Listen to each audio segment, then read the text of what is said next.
During the past decade, many Americans suddenly became aware that there were 40 million poverty-stricken people living in their midst. I've been on the way over 4 years, way over 4 years. I ain't had no steady job. I go down and try to get work and can't get no work. I can't get a porter job, the elevator job, but nothing. It's rough out here. It's very rough. Ain't got no kind of incomes here. No kind, no relief, no nothing. And with typical American faith in action, private agencies and the federal government began a frontal assault on problems associated with poverty. No single political, social, or educational effort is sufficient to alleviate all the conditions associated with poverty. Education, however, is one area that is beginning to mobilize in recognition of the special role it can play.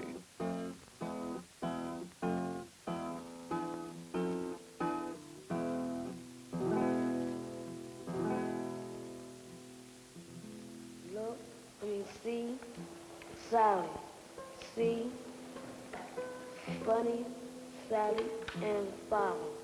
See Sally. At the barn. Soon the family came to the farm. Here we are, said Jane. This is where we start. Here we are at the farm, and here is grandmother. Hello, grandmother, said Dick. We came to see you. Hello, hello, said grandmother. See who came to the farm. It is our family. It is good to have all our family here at the farm. Hello, grandmother, said Jane. Hello, grandfather, said Dick. Bow wow, said Spot. Bow wow, bow wow. Hello, Spot, said grandfather. It is good to have you here with our family. In the past, education has made a few isolated attempts to meet the needs of all children, but in the main, the schools have failed the children of the poor.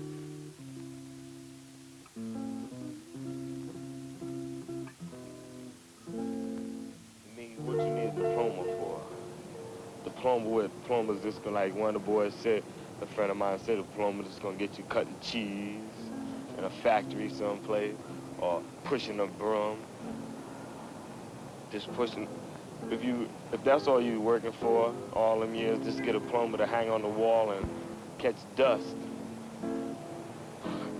You can have it then.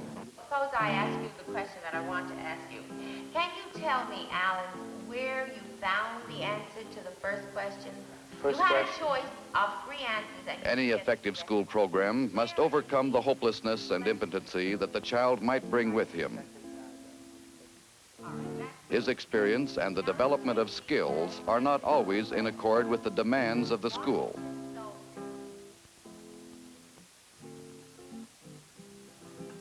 In contrast, the middle-class child is often nourished by a background of experiences which prepare him for success in school.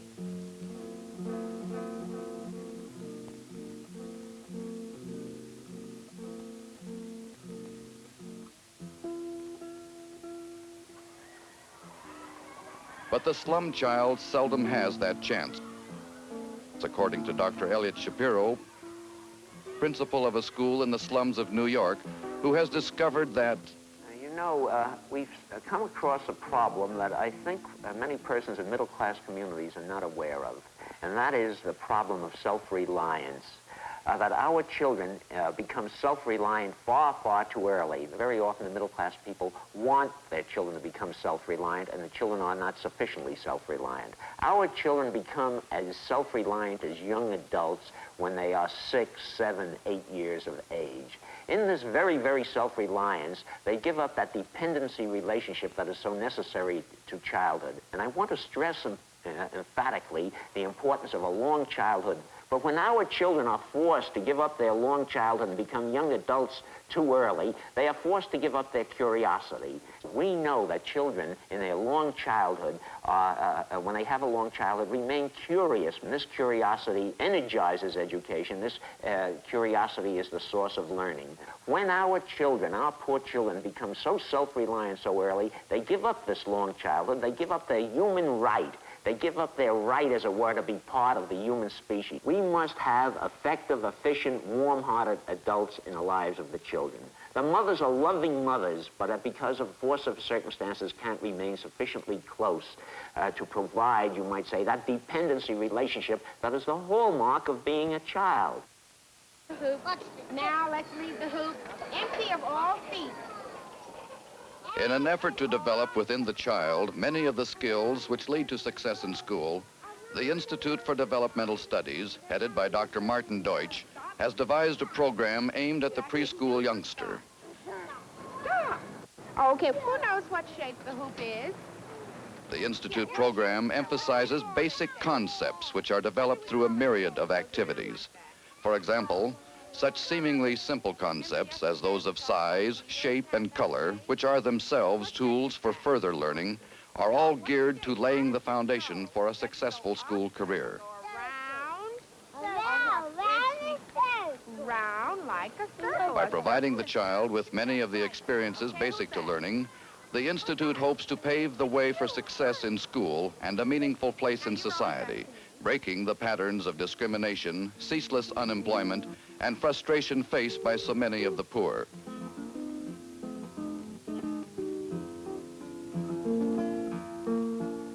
An important part of the preschool program is establishing the child's sense of himself as a unique individual who has a definite and special place in the classroom. Again, seemingly simple things like clothes hooks marked with his name and songs using his name are used by the teacher to establish a warm relationship with the child while giving him a sense of himself as a special person. Can you see some other things in that mirror? Me. Huh? Can you see some other things in that mirror? You see me? Yeah. What else? What do you see?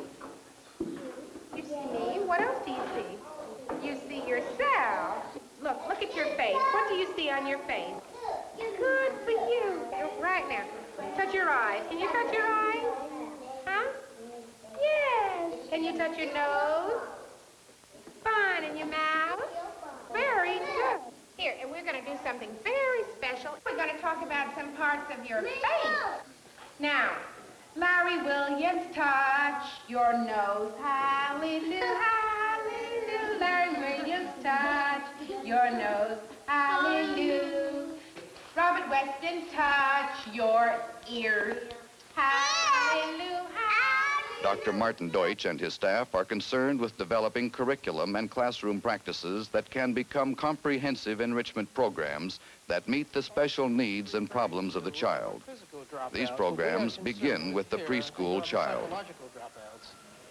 Dr. Deutsch, I know that we've discussed this before, but what are the areas that you feel should be stressed in this program in order to prepare our children for really full and fruitful school careers? We, of course, I think, identified many areas, but if we had to separate out a few, I think self-esteem, self-respect, concept formation, general environmental information, visual and auditory distinctions, and possibly most important, language efficiency. Dr. Deutsch, language is particularly our concern. Should we be concerned with changing the language of our children? Or, because our kids come into the preschool program with the usual grammatical errors and incomplete sentences, We have to, of course, build on existing language, at the same time improving vocabulary and helping the child to communicate clearly with his teachers in the language of the school. In what grade do our children seem to begin to fall behind? Well, the crucial years for these children seem to be sometime around the 3rd grade.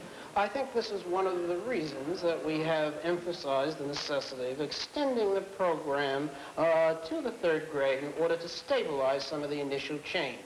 We believe, though, there are certain differences that appear as early as kindergarten, and maybe... A music class in higher grades demonstrates how the pupils can learn spelling and word formation concepts while acting out a musical skill which they apparently enjoy with some humor. Now we are going to join. Say it. With ease. Say it. Ease. Just 1 minute.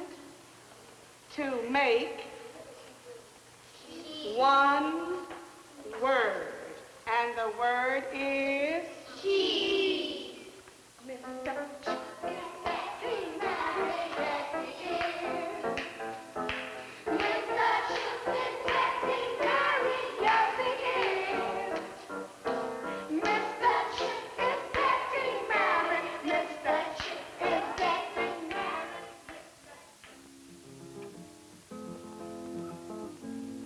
Painting and blocks are used to develop the child's sense of shapes, colors, and even himself, while giving him a sense of achievement and discovery.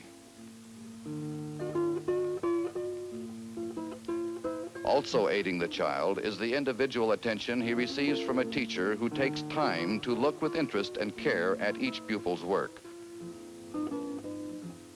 Small classes make it possible for the teacher to provide individual attention.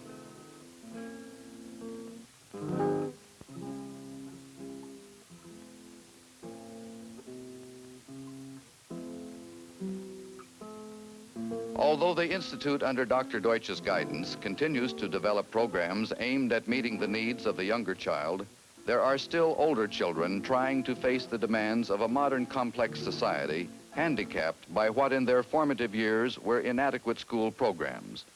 Now what we're going to have is Leonard act as a student looking for a job. Martin is going to play the part of a person at an agency who will receive his call. Now let's see how Leonard would go about trying to get a job on the telephone.